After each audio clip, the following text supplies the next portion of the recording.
Sahabat Guru Gesang, mari kita ngaji dan belajar setiap hari. Mudah-mudahan kita semua dirahmati di dunia dan di akhirat nanti. Amin. Wajibun dan wajibun nasfu imam mengangkat imam adil kang adil ibu dadi khabar muqaddam yang salus. Bisar iklan syarak. Fa'lam kang ngerti sira la tuhumil akli ora kok kelan hukum akal. Jadi orang itu wajib terlibat dalam nasful imam. Nah, ana pemilihan presiden atau bupati atau gubernur wajib milih. Lah nek ana sing saleh ya milih sing aqallu dararon apa aqallu dararon. Misale kowe ning NTT kandidat kok kafir kabeh, ya milih sing aqallu dararon bil muslimin apa aqallu dararon bil muslimin tapi tetap wajib milih. Jadi misale ngene ya ning NTT misale, calon gubernur kok kafir kabeh utawa non muslim kabeh. Iki ortodok, orientasine gedhekno gereja. Sing iki Kristen sekuler. Ora roh gereja, pokoknya rohe sama-sama bangsa Indonesia. Wong Islam wajib milih sing iki. Karena dia tidak punya fanatisme pada agamanya. Paham ya? Berarti ini aqallu dararon bil muslimin karena tidak punya orientasi membesarkan Kristen. Paham ya? Atau sama-sama fasik, iki dosane mateni wong. Paham ya? Iki dosane mau ning klub malam. Lah dosa ning klub malam urusane dhewe, tapi nek mateni wong kriminalnya lebih tinggi. Paham ya? Jadi misalnya bodoh-bodoh fasik kita milih sing aqallu dararon apa? Aqallu dararon. Dan misalnya ning Amerika, kowe dadi warga Amerika, presiden sitoke terkenal Islamfobia, sangat benci Islam. Sing sitok sangat liberal. Ora peduli Kristen, Islam, Yahudi padha kabeh. Wong dekne ora tau ngaji, ora tau fanatik gereja, ya kita harus milih ini. Karena lebih tidak ya karena ndak punya orientasi apa-apa. Paham ya? Jadi kemana milih itu tetap wajib. Kadang-kadang wong-wong sing ora tau ngaji kon, wah fasik kabeh piye? Berarti ngajine rong khatam fase kabeh milih sing aqalli dararon apa aqalla dararon apa aqalla dararon. Ya kan otomatis kan napa? Otomatis. Ya misalnya ngene lah. Kowe iku dhe anak wedok ana supir fasik. Fasike iku tukang tombok togel. Sing sitok nyuwun sewu fasike iku merkosa. Ya padha-padha ora ono pilihan ya milih bis sing tukang tombok. Karena ora ono kaitane mbek pemerkosaan. Ngono kan otomatis milih sing aqalla dararon. Ya jadi kalau sama-sama fasik milih yang madharatnya paling minimal. Ngono kok ora barbar. Mulane wong aja kuper to. Tetep mikir. Islam itu selalu menyediakan jawaban. Karena dalam kaidah fikih jika ada dua mafsadah kumpul maka milih akhaffuhuma dararon paling madharatnya paling minimal. Tetap ada pilihan. Bukan terus kayak tadi kita kan mungkin sebagian saudara kita hidup di NTT. Kan mungkin semua kandidat bupatinya non-muslim. Atau hidup di Papua, mungkin semua kandidatnya non-muslim. Kan tidak punya pilihan. Terus gak milih, ya keliru, tetap harus milih. Tapi milih sing aqalla dararon. Kan kalau aksara naf'an kan gak mungkin, podo-podo ngono kan. Milih apa? Aqalla dararon. Ya misalnya kok ngene lho. Ditakdir omam iku nggon ula, sitok nggon ula ijo mek kobra, sing sitok mau ula piton utawa ula tali pijet, milih sing awor ula piton. Lumayan kan gendut ngono. Tapi aja sate, maksudnya yo tangganan. Kan ini lebih gak bahaya. Lah tak mangan aku Gus ora doyan mau piton yo mikir kan. Tapi kan awal kobra atau ula ijo lebih bahaya. Ya pilihannya itu jawab hasil ya kalau masalah fasik itu pilihannya apa aqalla dararon apa aqalla dararon. Fale samangka ora ana apa nasful imam ruknan iku termasuk rukun yuk takodu kang den yakini apa nasful imam fiddin dalam agama. Kamu ndak usah memaksakan khilafah atau memaksakan ideal mergo nasful imam tidak termasuk ruknan fiddin, tidak mendesak Ahmad. Jadi kemana ini loh? Kamu tidak usah memaksakan sistem terlalu. Sistem apa harus apa enggak perlu seperti itu. Karena nasful imam tuh laisa ruknan yu'taqad fiddini. Mulane kados Mbah Mun nggih fleksibel. Saraku wong alim-alim delok sistem pemerintahan cek republikan, cek mamlakah, kerajaan, cek sistem monarki itu rodok do fleksibel. Mergo masalah nasful imam dalam mazhab Ahlus Sunnah wal Jamaah bi laisa ruknan yu'taqad fiddini. Dadi kira usah ngotot nemen-nemen. Falatasi mongkojo melenceng siro an amri sangi urusane ad-din al-mubini kang jelas. Jadi sing ra rukun agama mbok aja mbok tenani nemen-nemen ora termasuk rukun nek gegerem gak karuan biasa wae napa? Biasa wae. Nah, illa bi kufrin kecuali salah imam nganti kafir fambidan mongko buah sira ahdaw ing ahdal kafir. Fawa mengkuti Allah yakfina iku nyukupi sapa wa ing kita adahu ing pilarane imam utawa pemimpin wahdahu hale sucine Allah. Allah piyambak sing bakal menolong kita. Bigoiri hada kan saliyane kekafiran la yubahu ora oleh apa sarfuhu mecat imam. Wale salan ora ana sapa imam yuzalu den pecat sapa imam in uzila lamun ilang wa wasfuhu status sifate imam. Jadi misalnya ngene. Kowe milih bupati utawa milih gubernur. Pas mbok pilih iku nyuwun sewu gak zina, gak narkoba, gak korupsi. Paham ya? Ternyata di pertengahan jabat dia korupsi. Nah itu kalau dalam kaidah sunnah tidak harus dipecat. Meskipun boleh tapi tidak harus. Paham ya? Tidak harus. Karena apa yang mengharuskan dipecat kalau dosanya sampai kufur. Nah asal ketika awal dia tidak seperti itu. Ya, tapi kalau dari awal seperti itu ya dari awal kamu nggak boleh milih, paham ya? Jadi misalnya ono wong terkenal korupsi, ya dari awal kamu nggak boleh milih. Tapi nak mbok pilih soleh pas proses soleh jebule tengah-tengah jabat korupsi. Itu dalam agama tidak harus yuzal, tidak harus yuzal. Apalagi nanti kalau di yuzal terjadi fitnah azimah, misalnya dia punya power yang kalau dipecat bikin hara, malah sebaiknya tidak usah dipecat. Mergo la imamun husum khairun min fitnatin tadum. Miling napa? La imamun husum khairun min fitnatin tadum. Karena mendongkel satu kepemimpinan yang melahirkan fitnah besar luwih apik atok toleransi meskipun dia fasik. Nah, mergo mau ada pemimpin koruptor misalnya. Nak mbok pecat, ndekne gawe prahara atau gawe tragedi nasional. Tapi nak mbok barno paling banter mau korupsi, misalnya seperti itu. Tapi ya syukur-syukur ya agak usah korupsi. Tapi misalnya ini cerita kan tentu kita mikir kondisi paling lebih buruk apa? Lebih. Ya terutama ke bayangno model-model Timur Tengah. Timur Tengah kan gitu kan.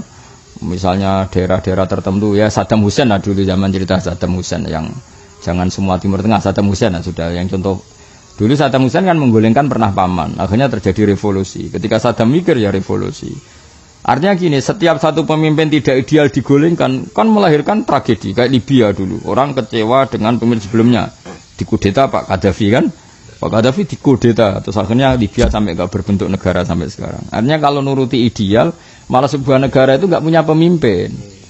Mendingan korupsi lah, bengak-bengok lah, sementing dia pemimpin. Karena kalau digulingkan malah kelasnya tragedi apa? Tragedi. Mulai santri yang ngono, zaman akhir mondok utuh kafet khusyuk ini. Iku masalahnya nak borusin yang pondok, iku malah ngegeng untuk dinti. Oh coba dino Imam Syafi'i umrah zamane, paham? Oh? Jadi kampanye nak ramondok lu ngeri. Tapi nak mondok coba yang ideal kok Imam Syafi'i, Imam Malik. Bocah kok awar zaman akhir kok bayangno ngono wis keliru. Terus bapak elang bayangno ngono iku ya luwih keliru. Wong mbok eling turunane sapa? Bapake dhewe iku bapake lho maca juz samae ra iso. Bareng anake ra hafid ngamuk. Yo dekne dhewe latihan ngapal Al-Qur'an. Mana kula kepengin wali murid tau setor kula ben ra nuntut anake nemen-nemen. Angger ra tau setor ngono iku. Wong 4 tahun kok ra hafal. Lah jenengan wis dak tahun ra hafal blas. Aneh-aneh. Nak babi ku bela santri yakin bener. Oh nganti mati tak bela nak babi. Kadang wali murid ya ora tau diri yo. Engkarwan dekne ora iso maca kitab. Yai, anak kula mun saged maca kitab to ora. Padahal mondhoke 7 tahun. Mun jenengan maca pesolatan. Ndek dhewe maca pesolatan Jibril ra iso anake kon maca muin apa gledek tanpa harokat. Aneh-aneh. Ngono jenenge ora tau diri yo. Kula nate guyon tak kenang tenan, guyon ilmiah. Kula nate sak ruangan. Hanya beracara umum sak ruangan. Sak ruangan sampai desane Pak Kures. Ada Habib Husain, ada Habib Ali. Habib Husain mertuane Mbak Najwa. Ono Habib Ali banyak pisan-pisane Pak Kures. Mau guyon tok pancen wis beracara guyon. Guyon paling menarik itu ada yang ajudan dulu teman akrabnya Gus Dur. Ketika Gus Dur presiden. Guyon tok Habib guyon. Mahathir Muhammad kan jadi PM itu umur 90 tahun. Singkat cerita ada seorang Malaysia diomongi mbek bapak. Anak ini ketika masih SMA. Nak belajar yang benar biar kamu pinter nanti jadi Perdana Menteri gak Mahathir Muhammad. Anak ini akhirnya kuliah S1 doktor. Doktor sampai umur 30 tahun, 35 tahun dia sudah doktor. Bapaknya umur swidak. Bapaknya umur ternyata pas bapak umur swidak Mahathir Muhammad jadi Perdana Menteri umur 90 tahun. 90 tahun Mahathir jadi Perdana Menteri lagi kan. Kemarin kan Perdana Menteri tertua di dunia kan Mahathir. Makanya termasuk yang simulasi Pak Maruf Amin jabat itu ono sing luwih tuwa. Anaknya gentenan bapak itu loh, Pak belajar yang benar biar nanti kalau 90 tahun jadi PMK Pak Mahathir. Bapak wasem manis. Karena masih mungkin kan? Bapak wis tidak tahu, wis watuk-watuk digandani. Pak, kalau jadi orang tua belajar yang benar, biar pas tua banget jadi perdana menteri kayak Pak Mahathir. Mergo dekne mangkel wis dokter, udah dokter gak jadi perdana menteri. Akhirnya diamuk Bapak itu. Paham ya, Pak? Dang to gak? Kadang-kadang wali murid kudu dikandani, kok ngono mau targetnya berlebihan. Kudu tobat wong ora usah ngono, wis pokoke ya nak target ya oleh ambisi ya oleh tapi ya ngoco le. Zaman akhir anake karep ya mondok, ya lanyah, ya bener, ya saleh. Ya wis jenenge Pak sing mondok kono pokoke berlebihan ngono. Tapi sing ngomong jo kowe, nek wis ngomong dosa sok ladap. Aku kiyaine sing ngomong, nek macen berlebihan targete. Aneh-aneh wae napa? Aneh-aneh. Masalah pemimpin ya padha. Wong pemimpin zaman akhir wong ora nabi kok ya pemimpin ya saleh ya sayang rakyat ora tau salah. Ki iku gawe syarat bupati ta syarat dadi nabi. Ayo takok. Paham? Aku penting pemimpin saleh ora tau salah peduli ya kowe gawe syarat dadi bupati apa syarat dadi nah dadi bupati wis pokoke asal umume wong ngene rasa berlebihan. Mulane nek kita ahli sunnah piye ora oleh dipecat asal saleh ra nganti kafir. Maksudnya itu terutama tadi ukurannya apa? Kalau dipecat malah terjadi praha. Ya terutama kayak cerita di Libya itu. Orang dulu kan ketika membayangkan golekan Saddam kan urusan selesai karena Saddam Hussein dianggap oleh musuhnya sangat biadab.